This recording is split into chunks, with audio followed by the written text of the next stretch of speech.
बोलो जयकारा, बोलो मेरे श्री सद्गुरुदेव भगवान की जय। सत्य सनातन धर्म की जय। उमापति महादेव की जय।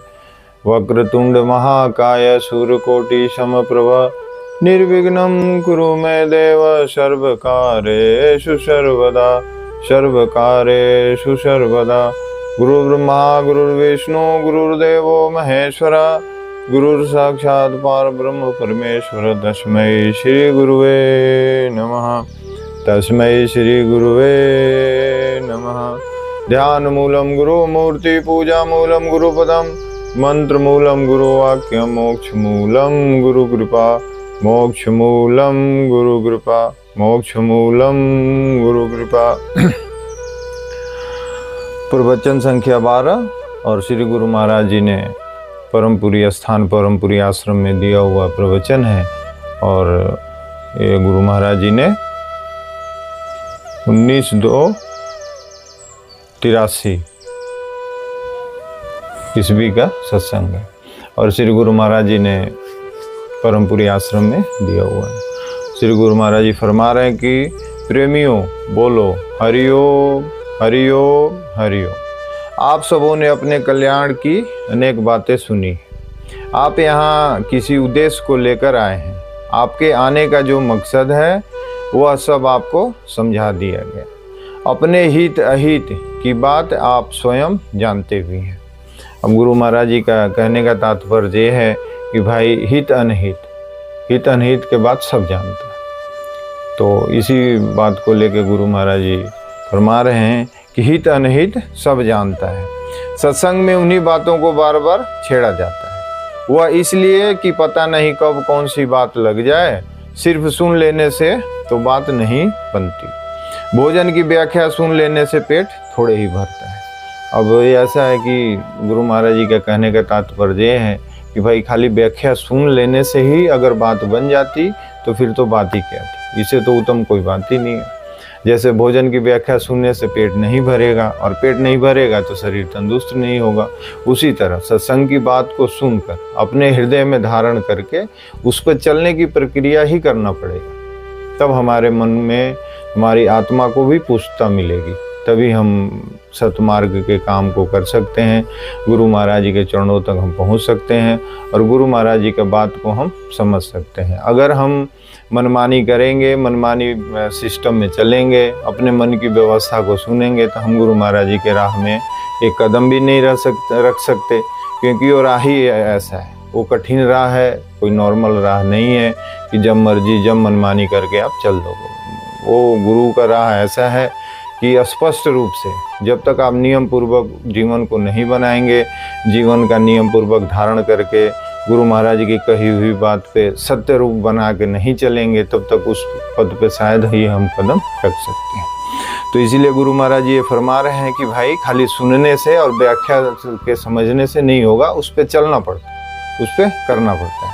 जैसे भोजन खाने के बाद ही शरीर को ताकत मिलती है और शरीर को पुष्टता होती है। आगे गुरु महाराज जी फरमा रहे हैं कि जिस प्रकार भोजन से शरीर पुष्ट होता है, उसी प्रकार सत्संग से हमारी आत्मिक शरीर पुष्ट होती है। अब बात वही है कि सत्संग से हमारी आत्मिक शरीर मतलब आत्मा, जो हमारा जो आत्मा है वो सुषुप्त अवस्था में जो है, अगर हम पूजा पाठ भजन ध्यान गुरु महाराज की कही हुई बात और गुरु महाराज जी के हृदय में धारण करेंगे तो वो हमारा सुप्त आत्मा जो है वो उसमें पावर जगती है, वो खुलती है। और जैसी आत्मा खुलती है वैसी परमात्मा का हमें दर्शन होने लगता है। तो इसलिए ये चीज़ें करनी पड़ती है और बिना किए इसका कोई हल नहीं है। तो गुरु महाराज जी आगे क्या फरमा रहे हैं कि सत्संग तुम्हारी आत्मा की खुराक। अब समझने वाली बात है कि भाई अब शरीर का खुराक है, शरीर को तंदुरुस्त रहने के लिए हम लोग रोटी खाते हैं, जो इसकी आवश्यकता है उसकी पूरा करते हैं तो हमारे शरीर तंदुरुस्त रहता है। उसी तरह आत्मा जो है, अब आत्मा हमारा सुषुप्त अवस्था में है और उसको जागृत करने के लिए, उस आत्मा को जागृत करने के लिए यानी ताकतवर बनाने के लिए यानी पुष्ट करने के लिए हमें क्या करना पड़ेगा? तो सत्संग की बात को सुनना पड़ेगा और सत्संग की बात, सुनी हुई बात पे हमें चलना भी पड़ेगा। ऐसा नहीं कि हमने सुन लिया और हो गया, नहीं, आप सुनिए, पहले उसको सुनिए, उसके बाद उसको धुनिए और फिर गुनिए, या सुनिए गुनिए धुनिए। सुनिए का मतलब होता है कि सत्संग को बात को सुनिए, उसके बाद गुनिए। गुनिए का मतलब होता है उसको दिमाग में मंथन करो, उसको गुनो, एक एक करके एक एक बात को उधेड़ उधेड़ के देखो कि इसमें क्या सच्चाई है। उसके बाद धुनिए। धुनिए का मतलब क्या होता है कि चलना, यानी उसी धुन में आपको चलना है। किस धुन में चलना है? जो बात आपको समझ में आ गई। तो जब ऐसा करने से हमारा जो है आत्मा को पावर मिलती है, आत्मा जागृत होता है, वही आत्मा जो है महान आत्मा कहलाता है। तो गुरु महाराज जी का कहने का अभिप्राय यह है कि भाई जो कुछ भी आप सुने या जो कुछ भी आप पढ़ें या जो कुछ भी आपको प्राप्त है, उस प्राप्त पे उस पे चलने की कोशिश आदमी को करना चाहिए। इसी बात पे गुरु महाराज जी का कहने का तात्पर्य है कि सिर्फ जिस प्रकार भोजन से शरीर पुष्ट होता है, उसी प्रकार सत्संग से तुम्हारी आत्मा शरीर पुष्ट होता है। सत्संग तुम्हारी आत्मा की खुराक है। अब गुरु महाराज जी एक उदाहरण दे रहे हैं कि जानवर घास खाने के बाद चर्वण करता है।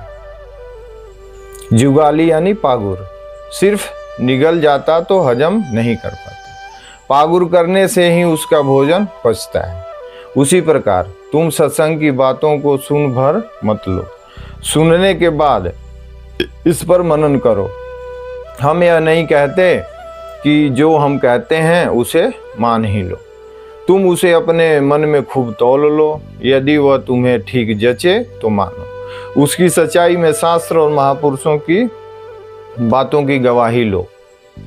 जब सब तरह से वह ठीक जचे और तब भी अगर नहीं मानो तो तुम्हारा अपने आप से विश्वासघात करना हुआ।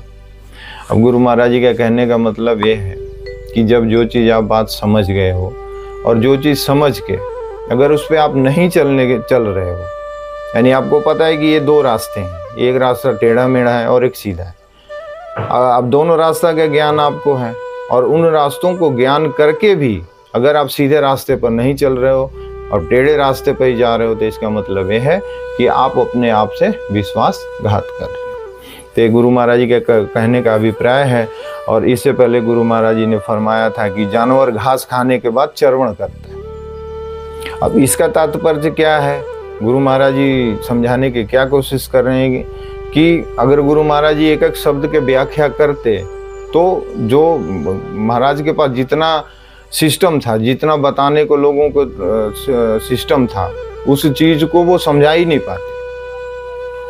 तो जो मेन ठोस वाक्य जो शब्द है गुरु महाराज जी ने सबके लिए बोल गए हैं, बता गए हैं, और वो इसलिए बता गए हैं कि आप उस बात को लेके आप बैठ के चिंतन करिए, मनन करिए, उस पर देखिए, सोचिए कि गुरु महाराज जी ने क्या कहा है, इस बात का क्या अर्थ है, इस अर्थ को हम कितना धारण कर सकते हैं, या हमारे जीवन में उस अर्थ का क्या अभिप्राय है, या उस अर्थ का क्या हमारे जीवन की क्या शक्ति बनेगी।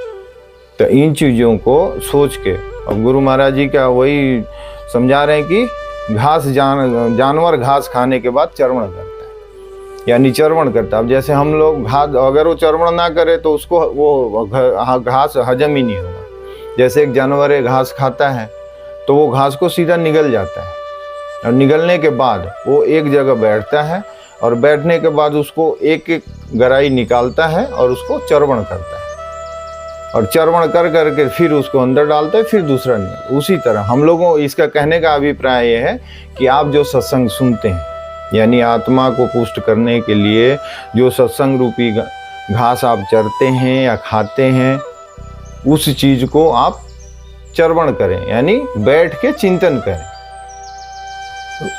करें, उसका मनन करें, और मनन करने के बाद उस पर निध्यासन करें, यानी उस पर चलें। तो गुरु महाराज के कहने का अभिप्राय यह है कि इन चीज़ों को करने से ही होता है, नहीं करने से कुछ भी नहीं होता है। आगे गुरु महाराज जी फरमा रहे हैं कि हम यह नहीं कहते, जो हम कहते हैं उसे मान ही लो, तुम उसे अपने मन में खूब तौल लो। यदि वह तुम्हें ठीक जचे तो मानो, उसकी सच्चाई में शास्त्र और महापुरुषों की बातों की गवाही लो। जब सब तरह से वह ठीक जचे और तब भी अगर नहीं मानो तो तुम्हारा अपने आप विश्वासघात करना हो।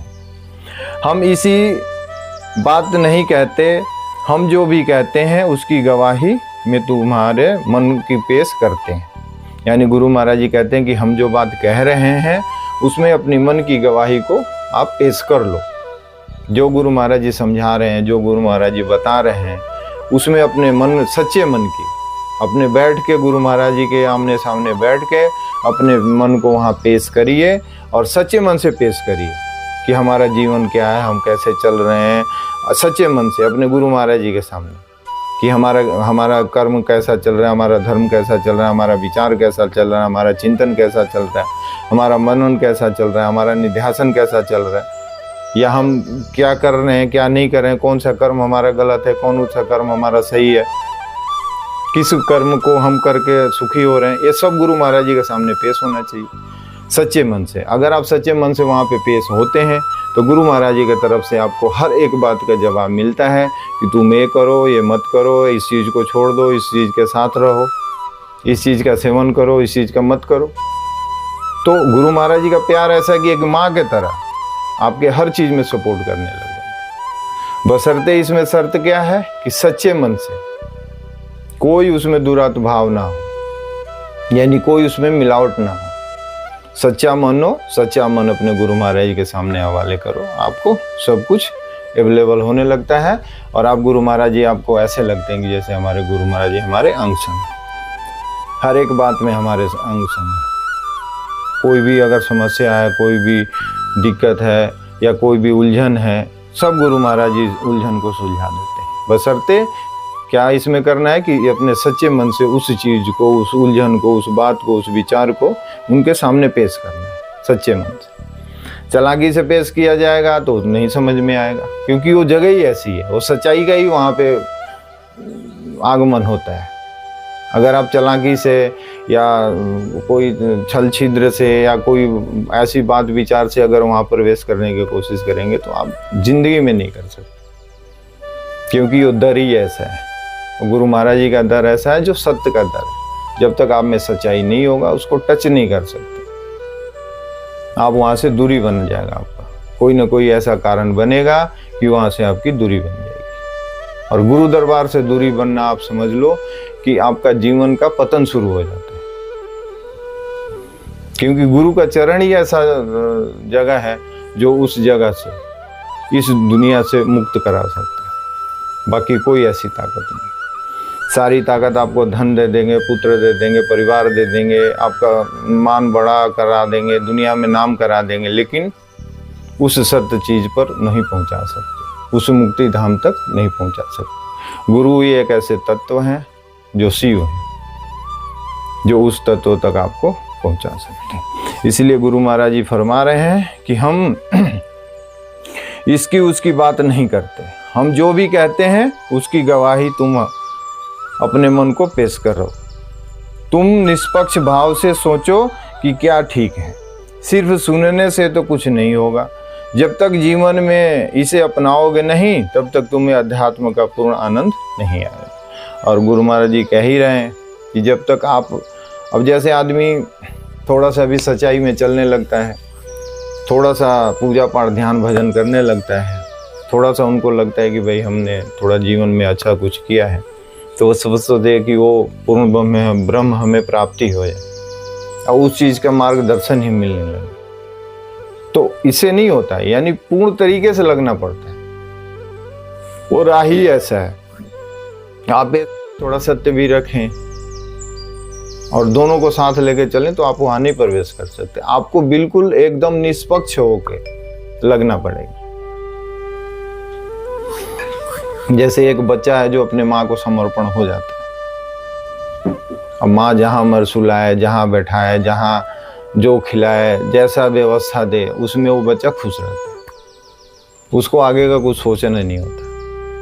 वो पूर्ण विश्वास अपने माँ पे करता है। उसी तरह शिष्य को अपने गुरु पे पूर्ण विश्वास करके उनके हवाले हो जाना चाहिए। जहाँ रखे सो रखे, मरे तो मर रहा और बेके तो बिक जा। जब तक हम इस तरह से गुरु पर निछावर नहीं होंगे तब तक वो गुरु तत्व हमें प्राप्त नहीं हो। गुरु विज्ञान न उपजे, गुरु बिन मिले न भेव, गुरु बिन संशय ना मिटे। जय जय जय गुरु। गुरु के बिना कोई भेद नहीं मिलेगा, गुरु के बिना इस दुनिया से भेदभाव खत्म नहीं होगा, और गुरु के बिना संशय, जो हमारा मन का संशय, जो हमारे मन का भ्रम है, जो हमारे मन की गति है, वो बिल्कुल नहीं सुलझे।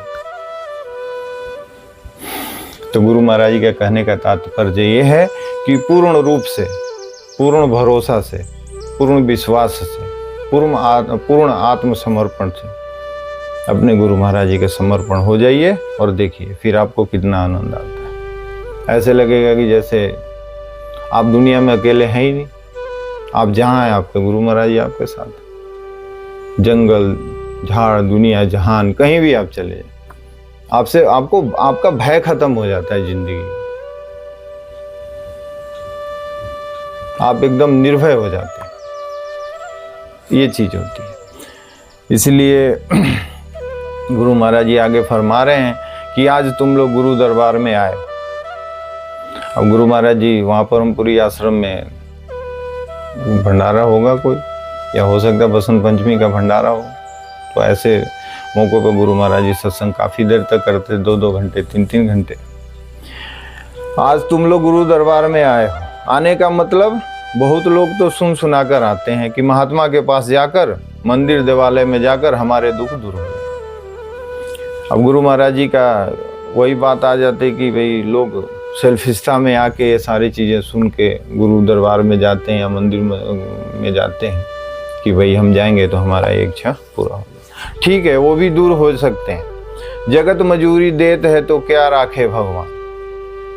गुरु महाराज जी कहने का अभिप्राय है कि जगत मजूरी देते है तो क्या राखे भगवान। अगर आप दुनिया में किसी के यहाँ दिहाड़ी पर काम करते हैं या किसी बड़े कंपनी में नौकरी करते हैं या सरकारी नौकरी करते हैं या कुछ भी करते हैं, तो जब ये दुनिया के लोग आपकी मजदूरी दे देते हैं तो क्या वो परमात्मा, जो परमपिता परमेश्वर, जो जगत का निर्माण करता है, जिन्होंने जगत को बनाया, क्या वो आपका मजदूरी नहीं देंगे? बिल्कुल देंगे। जिस भाव से आप जाएंगे वो सारे भाव पूरा होगा। गुरु का घर ऐसा है, वहां लक्ष्मी माँ विराजमान है, चरणों में विराजमान रहती है। तो आपकी इच्छा क्यों नहीं पूरी होगी? पूरी होगी, लेकिन गुरु महाराज जी नहीं चाहते कि तुम उसी इच्छा के वशीभूत होकर रह जाओ। जो गुरु महाराज जी चाहते हैं उस चीज को प्राप्त करना जरूरी है, तब गुरु की कृपा प्राप्त होती है। जो गुरु महाराज जी चाहते हैं वो अगर आप करने लगे तो गुरु महाराज जी का प्रेम आपके साथ देखिए कैसे बढ़ता है। हर कदम पे आपको लगेगा कि मेरे गुरुदेव का कृपा।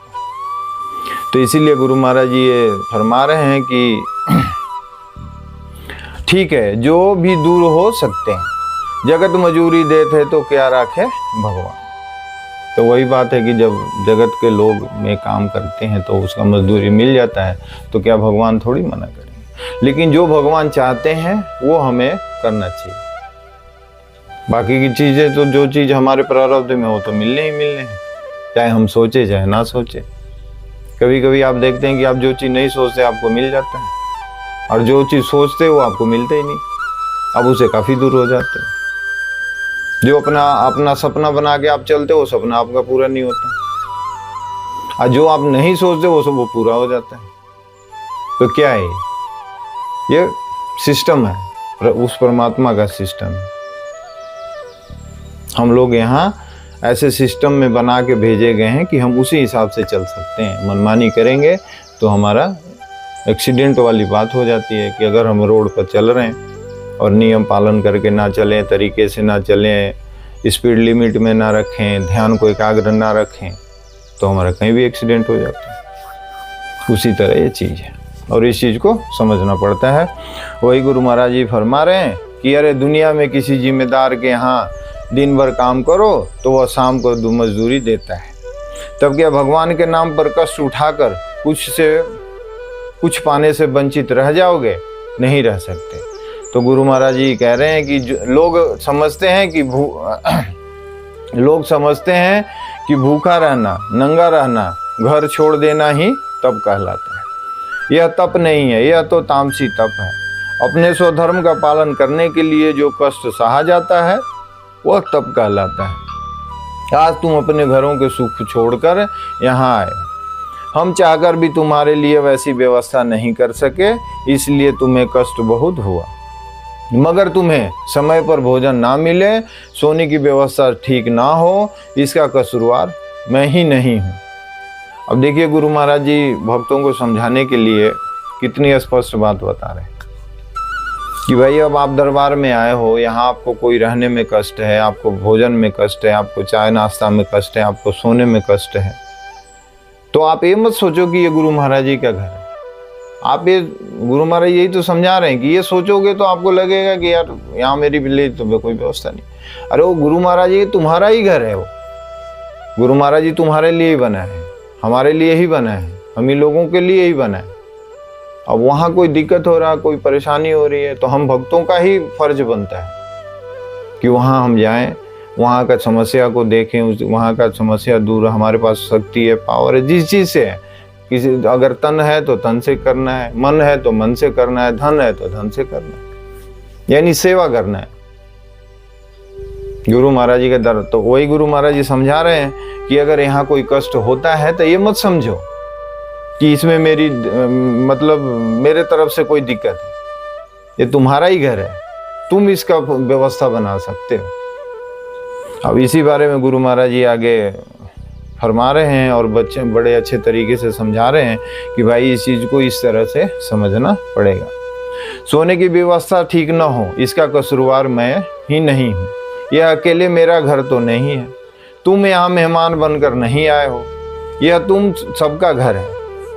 मेरा इस पर कोई दावा नहीं है, मेरा और कोई बच्चा तो नहीं, तुम ही तो इस घर के बच्चे हो। अब गुरु महाराज जी ने कितनी गहराई वाली बात बोली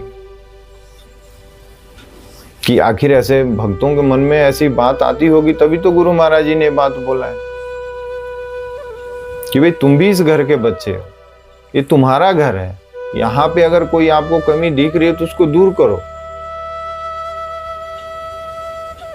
ये मत लेके बैठ जाओ कि मैं आया हूं तो मेरे लिए चाय नहीं मिला टाइम से, तो हमें रूम नहीं मिला, तो हमें ये नहीं मिला। अरे भगवान का दरबार है, हमें आपको हो ही मिल के उसका सेवा करना है। अभी आगे देखिए गुरु महाराज जी कितना एक एक चीज स्पष्ट शब्द बता रहे हैं, और उस टाइम जो लोग थे वो लोग उस टाइम के लोग समझते थे। तो दरबार का सिस्टम एकदम सिस्टम में था, सब कुछ परफेक्ट चलता था। अभी भी सब ठीक है, लेकिन अब जैसे मान लीजिए पुराने भक्त नहीं रहे, अब उनके फैमिली है, उनका परिवार है, उनके बच्चे हैं, तो माँ बाप का फर्ज बनता है। देखिए मैं आपको एक स्पष्ट बात समझाता हूँ, अगर आप समझिए तो हर आदमी का इष्ट, आदमी कहता है कि इष्ट धारण करो। मेरा ये मानना है कि जो आपके माँ बाप का इष्ट है वही इष्ट तुम्हारा हो सकता है, नहीं तो तुम्हारा वो इष्ट परफेक्ट हो ही नहीं सकता। अब रीजन क्या है, समझने वाली बात क्या है कि जब आप पैदा होते हो तो आप इतने छोटे होते हो कि आपको कुछ नहीं पता, आप कहाँ आए हो, क्यों आए हो, कैसे आए हो। वो माँ बाप ही आपको धीरे धीरे सब कुछ सिखाते हैं। पहले चलना सिखाते हैं, फिर बोलना सिखाते हैं, फिर बातें करना सिखाते हैं, फिर पूजा सिखाते हैं, फिर पाठ सिखाते हैं, फिर ध्यान सिखाते हैं, फिर पढ़ाई लिखाई करवाते हैं। यानी वो माँ पिता के वजह से ही आप आगे बढ़ते हैं।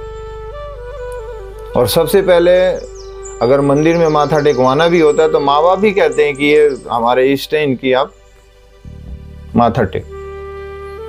तो प्रथम इष्ट आपका वही हो गया। तो जो माँ बाप का इष्ट है वही आपका इष्ट होना चाहिए। तो मेरा कहने का तात्पर्य है कि भाई जैसे हम गुरु भक्त हैं, जितने भी हमारे मतलब गुरु महाराज जी के गुरु भक्त हैं, वो गुरु भक्त जो हैं वो अपने बच्चों को अपने गुरु महाराज जी के प्रति प्रेरणा दें। बच्चा हमारे इष्ट हमारे गुरु महाराज जी हैं, इन्हीं से हमारा कल्याण हो। तो मेरा कहने का तात्पर्य है कि जो हमारे पुराने भक्त लोग हैं वो अपने अपने बच्चों को अपने अपने फैमिली को, परिवार को, रिश्तेदार को, नातेदार को। हमारे बाबा भास्करानंद जी ऐसे थे कि उन्होंने कौन ऐसा रिश्तेदार, रिश्तेदार के रिश्तेदार, रिश्तेदार के रिश्तेदार जोड़ लेते थे गुरु महाराज जी के। अपने गुरु महाराज जी पर इतना निछावर थे कि वो मतलब उनको सिर्फ एक लिंक मिलना चाहिए था कि ये हमारा जानकार है, वो तुरंत गुरु महाराज जी से जोड़ देते। तो चलो, वो तो महापुरुष थे, उनके पास उतनी पावर थी, शक्ति थी, उतनी क्षमता थी, उतना गुरु महाराज जी का आशीर्वाद था। लेकिन हम लोग तो अपने बच्चों को तो जोड़ ही सकते हैं अपने दरबार से, अपने गुरु दरबार में ले जा सकते हैं साल में 2 बार, 4 बार, 10 बार, जहाँ आपके पास नजदीक। अब जैसे दिल्ली है, दिल्ली आश्रम में आप गुरु महाराज जी आश्रम में परम धाम, वहाँ अपने बच्चों को ले जाइए। पुराने भक्त तो आते ही नहीं है, लगता है कि पता ना उनके बच्चे भी कहाँ जा रहे हैं, क्या कर रहे हैं, समझ नहीं आता। तो कहने का तात्पर्य ये है कि अपने बच्चों को प्रेरणा आपको देना चाहिए, और जो माँ बाप इष्ट कायम करते हैं उन्हीं इष्ट के द्वारा उन बच्चों का कल्याण होता है। अब जैसे आप मान के देखो, आज के तुम दुनिया में भी देख लो कि लोग कहते हैं कि भैया आपका अगर घर के देवता खुश नहीं है तो आप ठीक नहीं रहते, कुल देवी देवता। उसी तरह ये माता पिता के इष्ट ही बच्चे का इष्ट बनते हैं। अगर माता पिता गुरु महाराज जी के भक्त हैं तो उनके बच्चों को भी गुरु महाराज जी का भक्त होना चाहिए। अब इस विषय पर, भक्त का होने का विषय पर अब थोड़ा आगे गुरु महाराज के सत्संग में आएगा, हम लोग चर्चा करेंगे कि गुरु महाराज जी कह रहे थे कि जड़ में पानी डालोगे तो पूरा पेड़ हरा भरा हो जाए। अगर आप जड़ में पानी डालोगे तो पूरा पेड़ हरा भरा हो जाएगा, और अगर आप पत्ते पत्ते और टहनियों पर पानी डालोगे तो पेड़ सूख जाएगा, कोई फायदा नहीं होगा पेड़। कहने का तात्पर्य है कि गुरु तत्व ऐसा है, गुरु तत्व ऐसा कि गुरु तत्व में अगर नेह लगाओगे तो पूरा संसार तुम्हारा हरा भरा रहेगा उस पेड़ की तरह। और इधर उधर भटकोगे तो इसका मतलब यह है कि आप टहनी और पत्तों पे पानी डालो, जड़ में नहीं आप जा रहे। बोलो श्री गुरु महाराज की जय। तो गुरु महाराज जी आगे फरमा रहे हैं कि यह तुम्हारे गुरु महाराज के विचारों को प्रसार केंद्र है, तुम्हारा गुरुद्वारा है। जिस परिवार में 2-4 बच्चे होते हैं उस घर में कोई उत्सव, कोई बारात जैसी बात होती है। तब कैसे वो अपनी इज्जत समझकर सारी व्यवस्था करते हैं। फिर जिस घर के हजारों बच्चे हों उस घर में तो कोई कुव्यवस्था होनी ही नहीं चाहिए। अब देखिए गुरु महाराज जी कितनी गहराई की बात समझा रहे हैं कि भाई आपके घर में कोई उत्सव वगैरह होता है तो आप कितने एकदम तन मन धन से लग जाते हो, आपको ये लगता है कि मेरी इज्जत खराब नहीं। तो गुरु महाराज जी कैसे रिश्ता जोड़ रहे हैं एकदम कि भाई उसी तरह से गुरु दरबार के बारे में भी आप सोचो कि गुरु दरबार की कोई भी ऐसी बात होती है तो हमारी इज्जत खराब हो जाएगी। तो आप देखो आपको कैसे प्रेम होता है गुरु दरबार से। गुरु महाराज जी कहते हैं कि जुड़ने का मतलब है गुरु शिष्य का जो जुड़ाव है, चुंबक तत्व वाली, या एक प्रेमी प्रेमी का जुड़ाव है, या एक भगवान भक्त का जुड़ाव है, या एक गुरु शिष्य का जुड़ाव है। ये जुड़ाव बहुत ऐसा जुड़ाव होना चाहिए कि वो अपनौत वाली भाव हो एकदम, इसमें दूसरा कोई आसानी ना हो, तब उस चीज को आदमी समझ पाता है।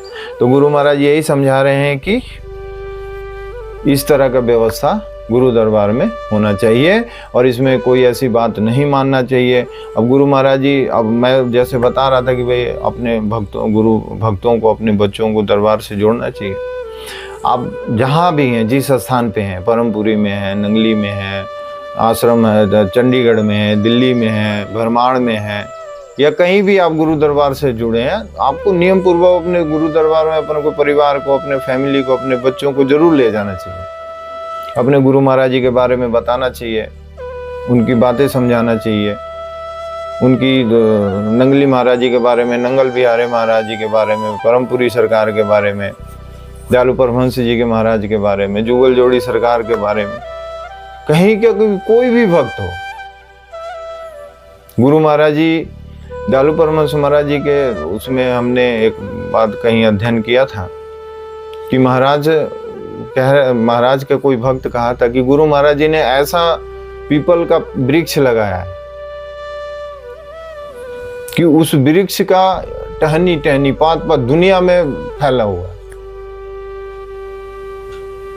और उसको जुड़ना है मतलब, और आजकल के लोगों से नहीं जुड़ पा रहे हैं सब। तो ये ऐसा नहीं है कि मतलब ये अच्छी बात नहीं है। कहीं भी आप हैं, भारत के किसी भी कोने में हैं, कहीं भी दरबार है आपके आसपास, कोई भी दरबार है, छोटा दरबार है, बड़ा दरबार है, कोई भी गुरु महाराज जी का आश्रम है, उस आश्रम में आपको जरूर जाना चाहिए अगर आपको इस दुनिया में सुखमय जीवन जीना है तो। और वही गुरु महाराज जी, अभी गुरु महाराज जी ने फरमाया था कि जो गुरु का भक्त है वो सबका भक्त है, और शंकर भगवान का भी भक्त है, विष्णु भगवान का भी भक्त है, काली माता का भी भक्त है, दुर्गा माता का भी भक्त है, हनुमान जी का भी भक्त है, यानी वो पूरे संसार के जितने भी देवी देवता हैं सबका भक्त होता है गुरु भक्त जो।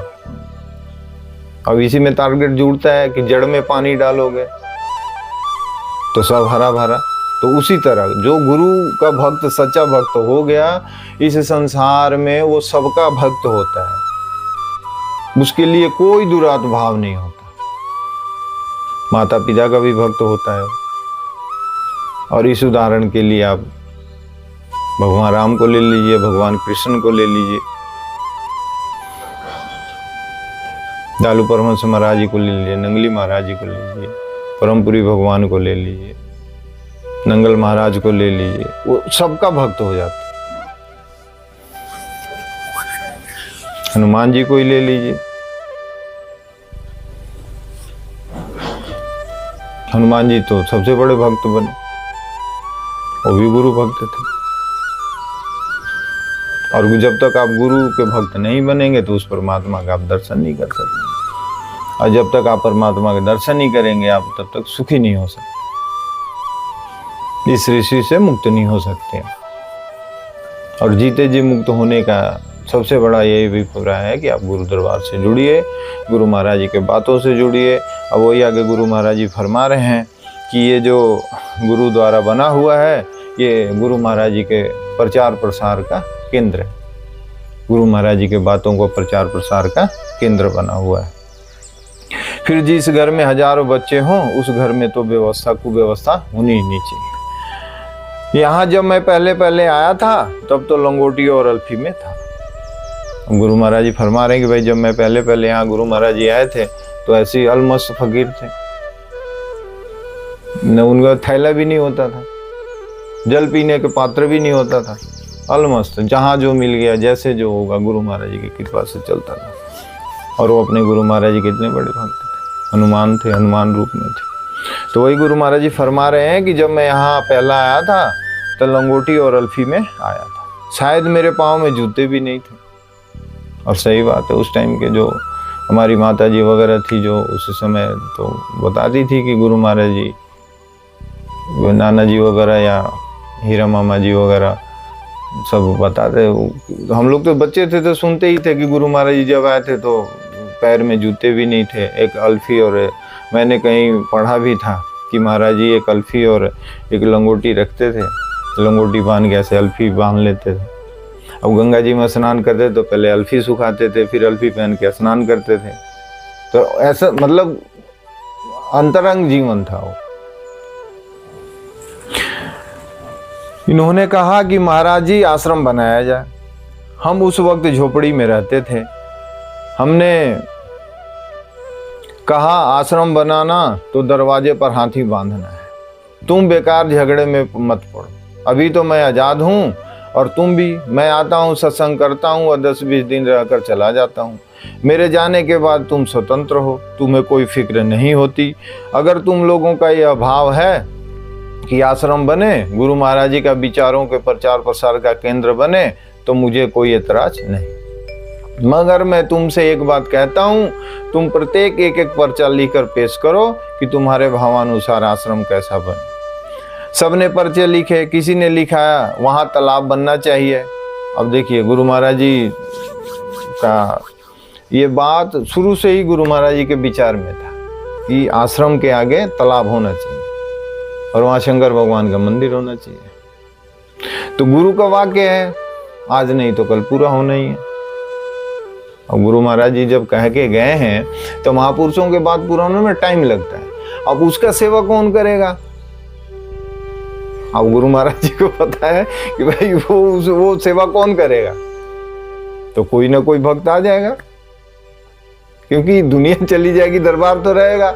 जब तक सूरज चांद है तब तक दरबार है। हमारे जैसे आपके जैसे हजारों आएंगे, हजारों जाएंगे। तो इसी वजह से गुरु दरबार के साथ ऐसा व्यवस्था और ऐसा विचार बना के रखना चाहिए कि हे प्रभु, अगर धरती पर दोबारा भेजना तो अपने गुरु दरबार से जोड़ के भेजना, अपने गुरु भक्तों के यहाँ जन्म देना, ताकि जैसे ही हम जन्म लें तो अपने गुरु महाराज जी का प्यार मिले, तो वो पलस पलस होके मिलता जाएगा।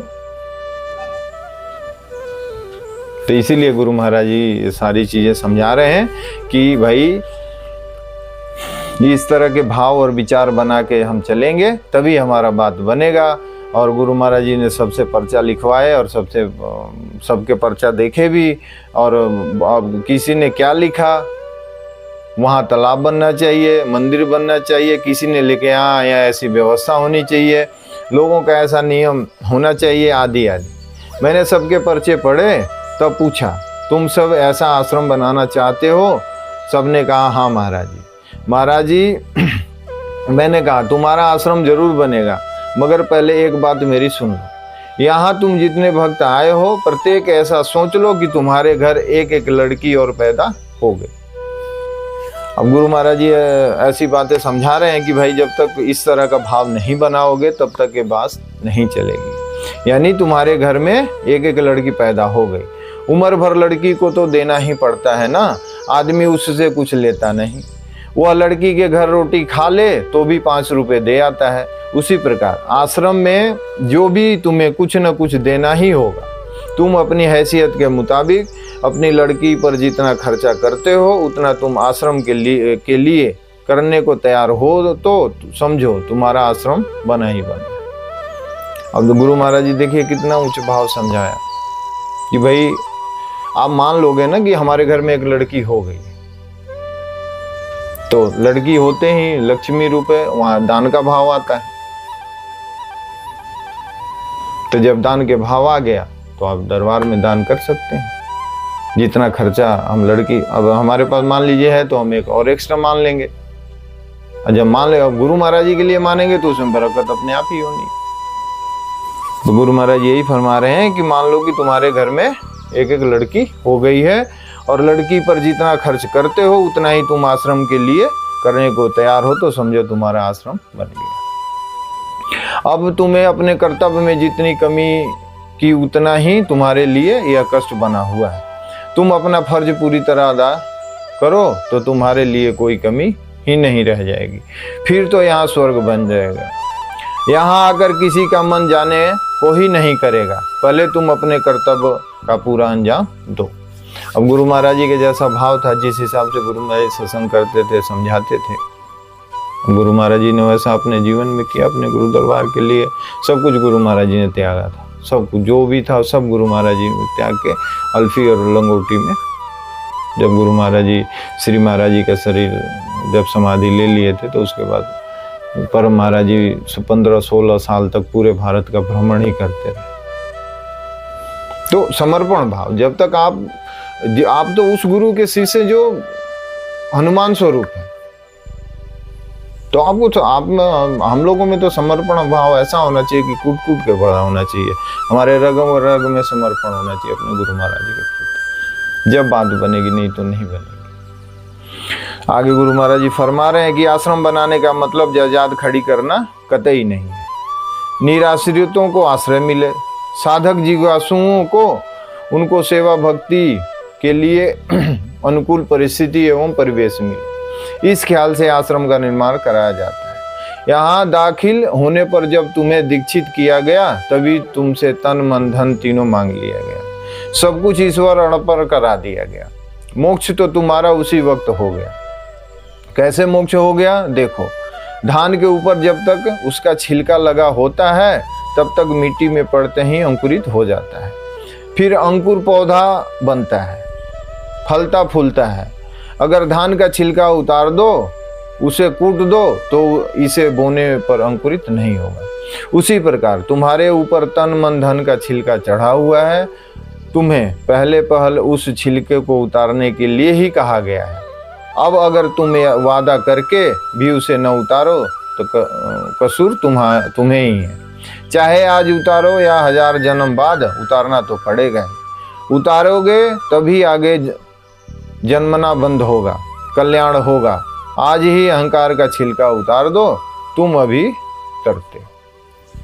अब देखिए गुरु महाराज जी का फरमाने का अभिप्राय क्या है कि जैसे धान का छिलका है, धान है, अब धान के ऊपर छिलका होता है, तो अगर उस छिलकों को मिट्टी में हम डाल देते हैं और थोड़ा पानी डाल देते हैं, अंकुरित हो जाता है। और धान को जब हम कूट देते हैं तो कूटने के बाद चावल हो जाता है। उस चावल को आप मिट्टी दे, पानी दे तो नहीं चलता है। उसी तरह हमारा अहंकार रूपी जो छिलका है, हमारे जीवन का अहंकार है कि मैं इंसान हूँ, मैं ये इस पद पे हूँ, मैं इतना पैसे वाला हूँ, मैं या कुछ न किसी चीज़ के अंदर अहंकार होता है। मैं बहुत सुंदर हूँ, मैं बहुत स्मार्ट हूँ, मैं बहुत बलवान हूँ, मैं बहुत ताकतवर हूँ, मैं बहुत ज़्यादा पावरफुल आदमी हूँ, मेरे को हजारों लाखों लोग जानते हैं, मैं इतना बड़ा समाज का वो ठेकेदार हूँ, या मैं इस देश का मालिक, मतलब हम इस राज्य का मालिक हूँ, इस सिस्टम का मालिक हूँ। तो ये अहंकार उतर जाता है।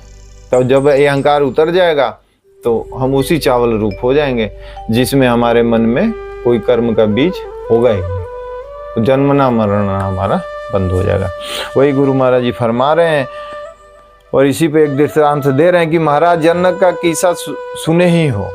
उनकी शर्त थी कि घोड़े के इस रिकाब के उस रिकाब पर पैर रखने भर में जो आत्मज्ञान करा देगा उसी को गुरु मानो। अब जनक जी का क्या कहने का भाव था, रिकाब से उस रिकाब तक पैर डालने में जो आत्मज्ञान करा दे उसे मैं गुरु मानूंगा। संकल्प कराया, जनक ने कर दिया। फिर वे मनन करने लगे कि अब यह शरीर भी अपना नहीं रहा, न धन रहा न मन ही, मुझे तो अब मन में संकल्प उठाने का भी हक नहीं है। फिर तो मेरा भला बुरा भी नहीं रहा, मेरा बचा क्या? कुछ भी नहीं। इन तीनों के अंदर ही तो सब कुछ आ गया। सोचते सोचते वो बिल्कुल अंदर चले गए। तब यह सोचने वाला कौन? अब देखिए गुरु महाराज जी का कहने का मतलब कि जब जनक जी से तन मन धन अर्पण करा लिया गया, अब हम लोग भी तन मन धन गुरु महाराज जी को अर्पण किए हुए हैं। अब वो जनक जी थे तो सच्चे थे, उन्होंने अर्पण किया तो उस चीज को मान लिया कि मैंने अर्पण कर दिया, तो उनका मन शांत हो गया। अब हम लोग अर्पण करते हैं तो खाली बोल देते हैं कि हाँ जी अर्पण हो गया। यही चीज फर्क है। अगर आप जो चीज कहते हो तो उसको करो, उस पर करोगे तो तुम्हारा मन उसमें सपोर्ट आएगा, एकदम शांत हो जाएगा।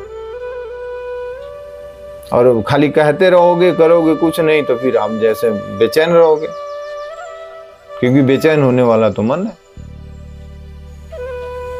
तो इसी वजह से जो चीज कहा जाए उस पर चलने की कोशिश करना चाहिए। अब जनक जी ने 3 चीज को अर्पण कर दिया तो सोचने लगे बैठ के कि भाई ना अब तो मेरा तन रहा, न मेरा धन रहा, न मेरा मन रहा, तो मैं कौन हूं?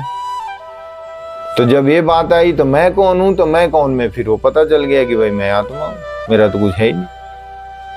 तो वही गुरु महाराज जी आगे फरमा रहे हैं कि मुझे तो अब मन में संकल्प उठाने का भी हक नहीं है। फिर तो मेरा भला बुरा भी नहीं रहा, मेरा बचा क्या? कुछ भी नहीं। इन तीनों के अंदर ही तो सब कुछ आ गया। सोचते सोचते वे बिल्कुल अंदर चले गए। तब यह सोचने वाला कौन है? इन तीनों के बाद तो सत्ता बच गई, वही तो मैं हूँ। इस प्रकार उनको अपनी आत्मा की अनुभूति हुई और तब खट वे समाधिस्थ हो गए। अब बात वही है कि जब हम सच्चे मन से हम अर्पण कर देंगे तो वो एक ऐसा समय आता है कि जब आप एकदम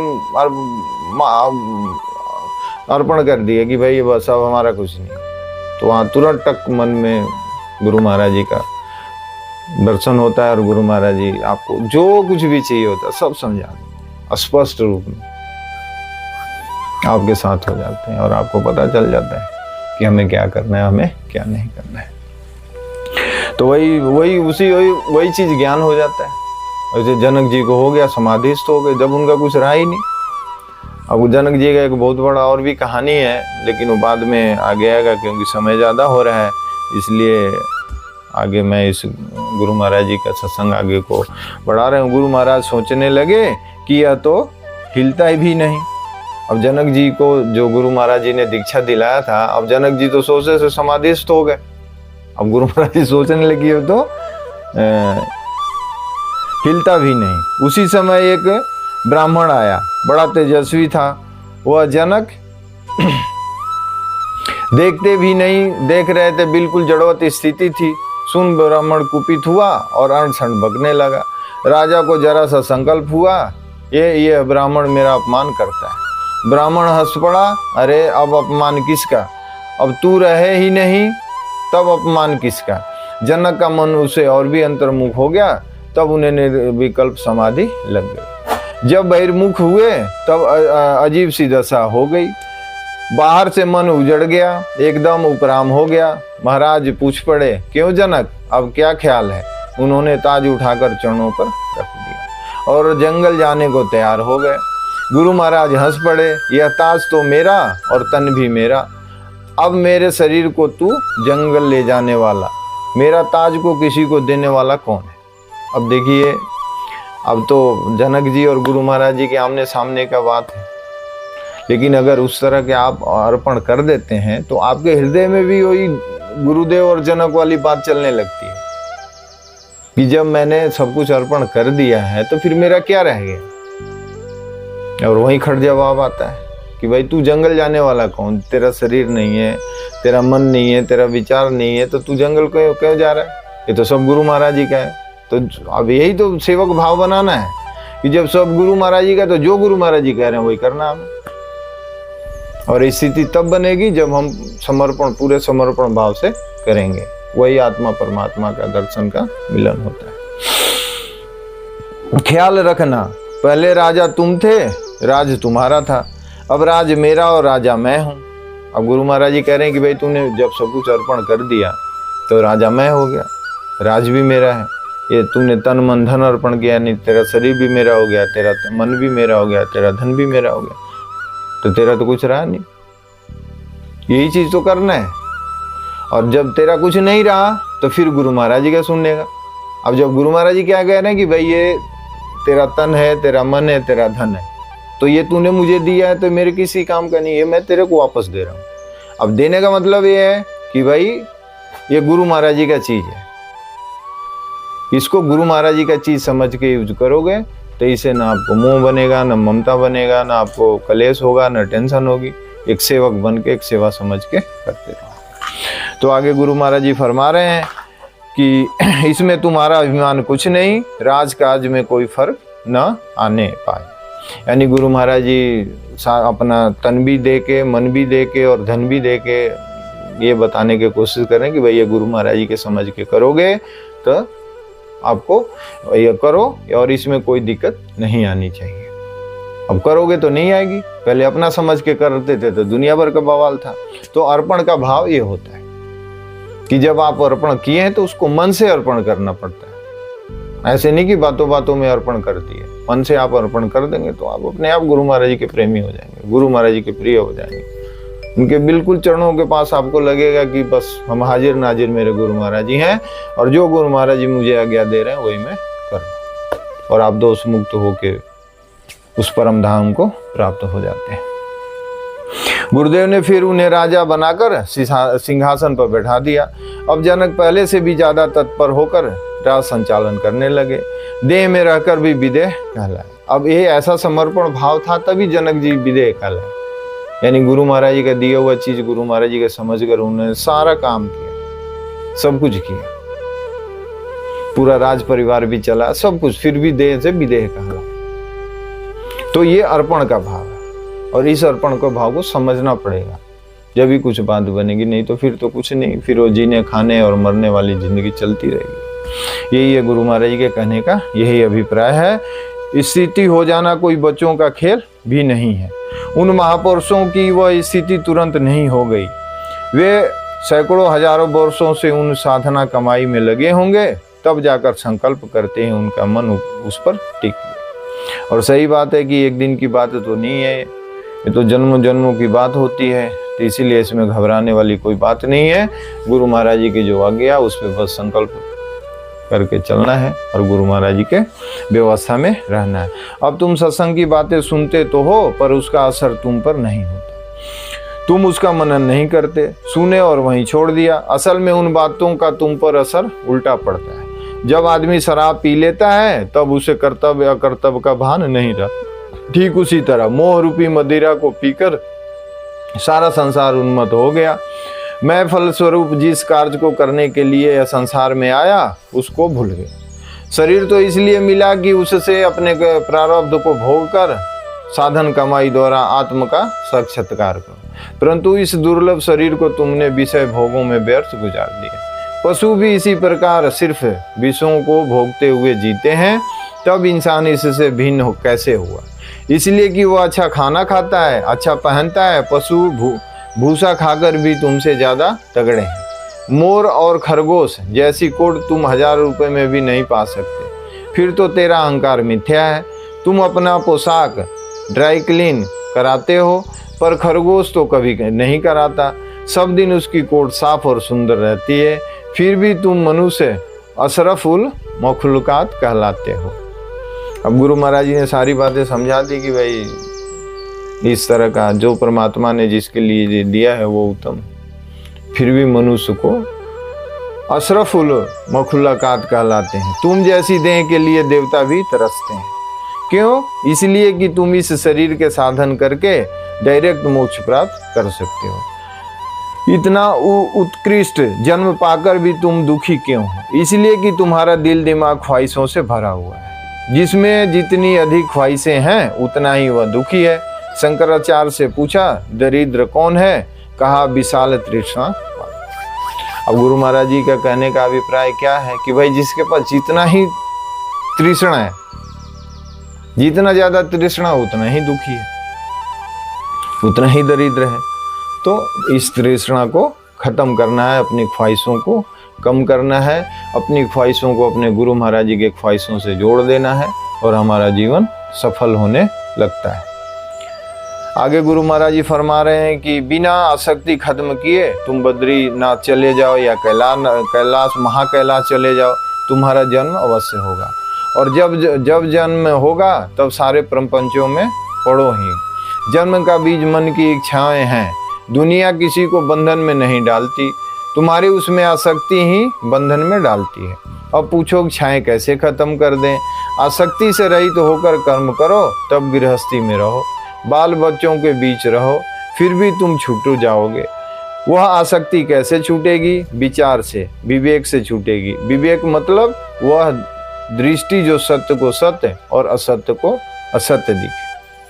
अब विवेक का मतलब गुरु महाराज जी समझा रहे हैं कि भाई विवेक का मतलब क्या? विवेक हो जाना। विवेक होने का मतलब है कि सत्य को सत्य समझने लगे और सत्य को असत्य समझने लगे। सत्संग और साधु सेवा से तुम विवेक प्राप्त होता है। अब सत्संग करने से, सत्संग सुनने से, सत्संग के बातों में चलने से और साधु यानी शक्ति भक्ति उपासना करने से ये सारी चीज़ें जो हैं वो उससे विवेक प्राप्त होता है। विवेक प्राप्त होने से क्या होता है? मतलब कि आपके हृदय में इतनी पावर आ जाती है, शक्ति आ जाती है आपके मन में कि सत्य को सत्य मान लेते हो और असत्य को सत्य मानते हो। ये नहीं कि जहाँ जैसा मामला मिला वैसा वहाँ बन जाओ। यहाँ देखा कि यहाँ असत्य ठीक है तो असत्य के साथ हो गए, यहाँ असत्य ठीक है तो सत्य के साथ ठीक हो गए। अब इसमें क्या होता है कि जैसे अब 3 तरह के लोग होते हैं, तमोगुणी, रजोगुणी और सतोगुणी। जो तमोगुणी आदमी है उनका स्वभाव क्या होता है कि क्षणे रुष्टा, क्षणे तुष्टा, रुष्टा तुष्टा, क्षणे क्षणे।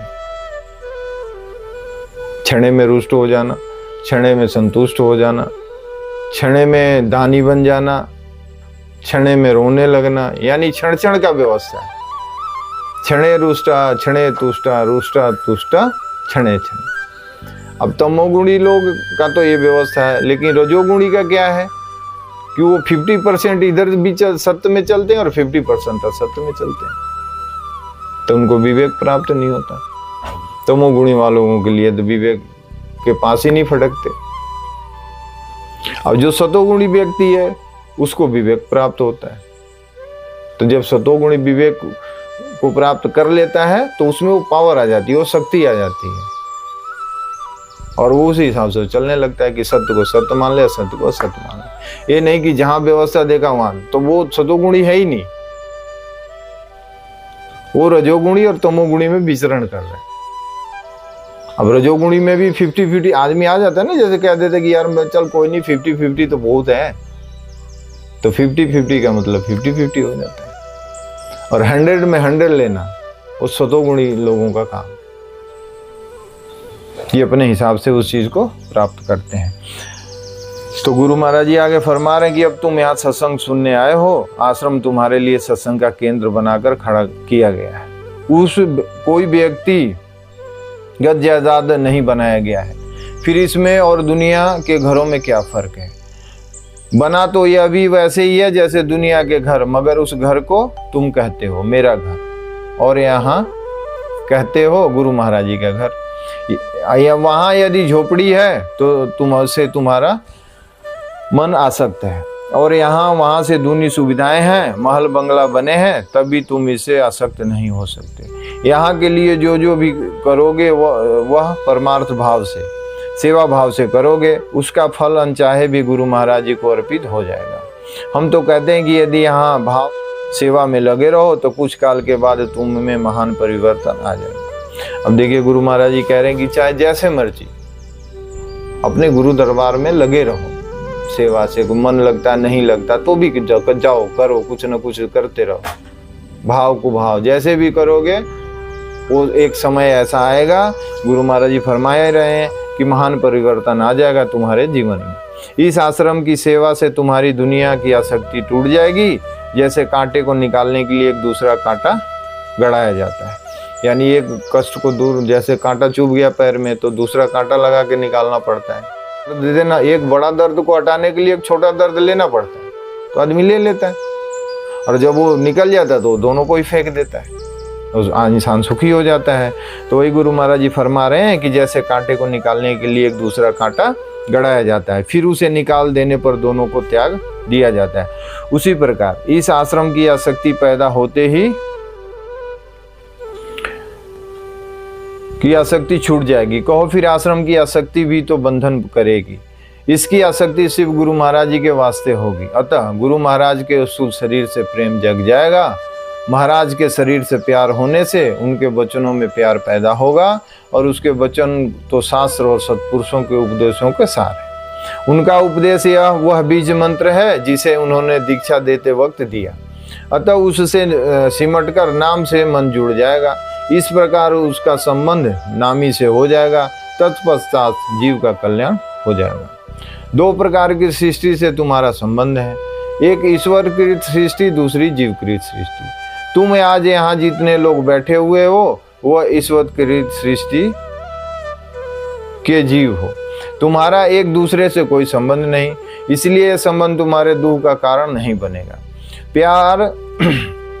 प्यार संबंधी इस परिवार से भी ज्यादा करके तुम यहाँ आसक्त नहीं हो सकते। बंधन तो तुम्हारे अपनी अपनी बनाई सृष्टि करती है, जिसे कहते हो यह हमारी मैया, मेरा लड़का, मेरी औरत, मेरा धन है, वह जीव की सृष्टि है। उसकी यादों का बंधन यहाँ आकर भी तुम्हारे मन पर बड़ा प्रभाव हुआ।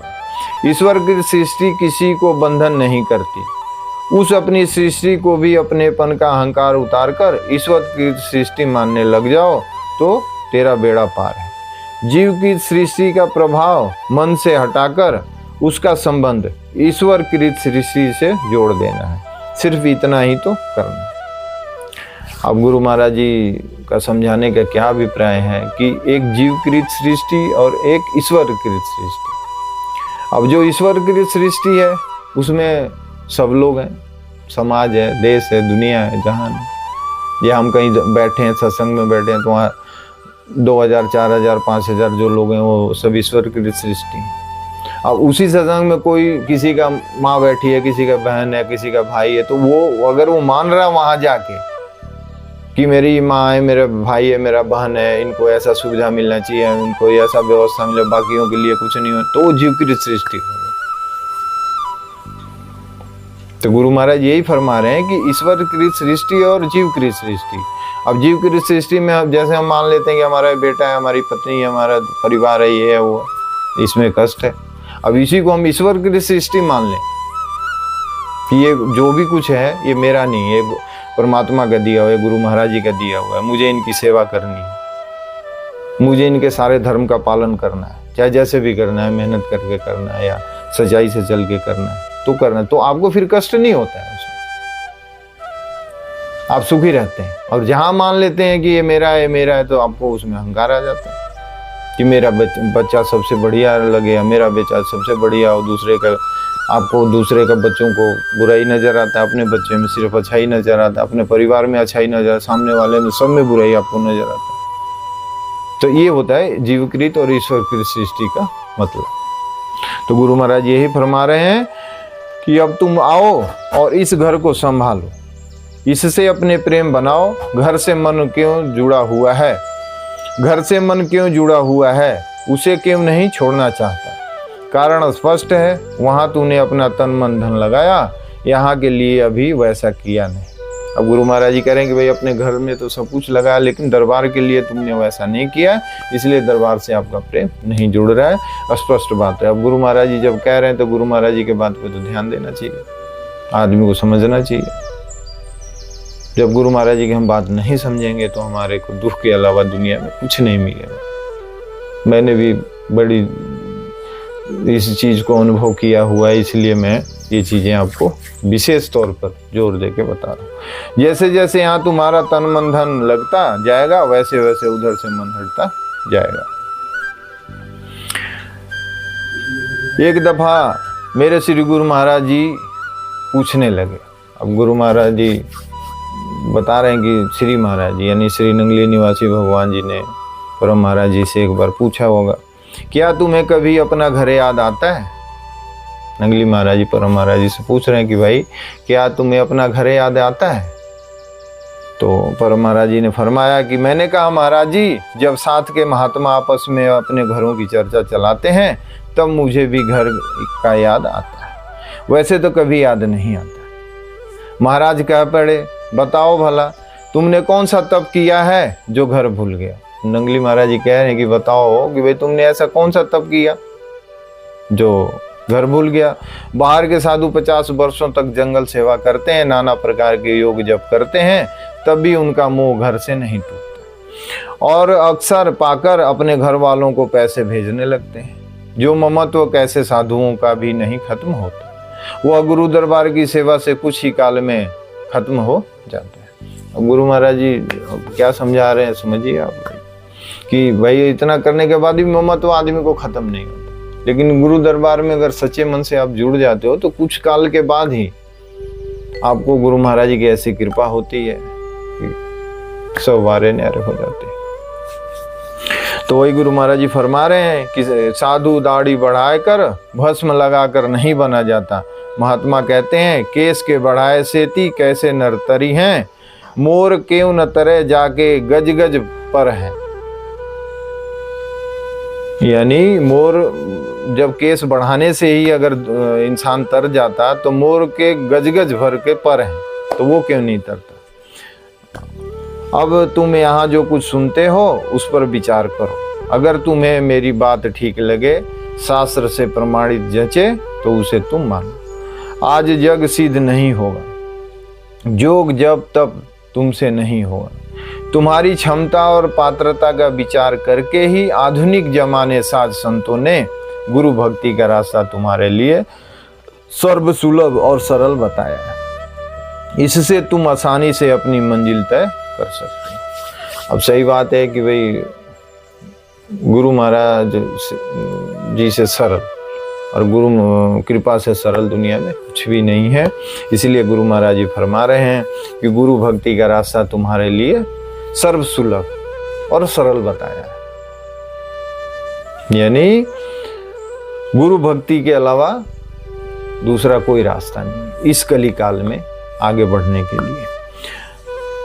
हम श्री गुरु महाराज जी के चरणों में प्रार्थना करते हैं कि तुम अपनी मंजिल तक पहुंच सको, तुम्हारा आत्मिक भाव दृढ़ हो, तुम्हारा धर्म में अनुराग जगे और तुम दिन प्रतिदिन आगे बढ़कर अपने नर तन का उद्देश्य प्राप्त करो। अब गुरु महाराज जी ये फरमाए और बोले, जय गुरु, बोलो मेरे श्री सद्गुरुदेव भगवान की जय। ओम पूर्णमदः पूर्णमिदं पूर्णात् पूर्णमुदच्यते पूर्णस्य पूर्णमादाय पूर्णमेवावशिष्यते। ओम शांति शांति शांति। बोलो जयकारा बोल मेरे श्री सद्गुरुदेव भगवान की जय। श्री दयालु परमहंस महाराज की जय, श्री नंगली सरकार की जय, श्री नंगल बिहारी भगवान की जय, श्री परमपुरी भगवान की जय, बाबा जी महाराज की जय, स्वामी जी महाराज की, सत्य सनातन धर्म की जय, उमापति महादेव की जय, राधेपति कृष्ण चंद्र की जय, सीतापति रामचंद्र की जय, लक्ष्मण बजरंग बली की जय। बोलो भाई सब संतन की जय, अपने अपने गुरु गोविंद की जय, अक्षुवान नारसिंह भगवान की जय, भानुराव भगवान की जय, माता विंध्यवासिनी की जय, माता लक्ष्मी की जय, माता सरस्वती की जय, माता पार्वती की जय, आदि शक्ति की जय, सब मैयन की जय, सब भैयन की जय। जय जय सीताराम, हरि ओम नमः शिवाय। अपने माता पिता की जय, ओम नमः शिवाय। पार्वती पते हर हर हर महादेव। शिव शंभो शिव शंभो शिव शंभो।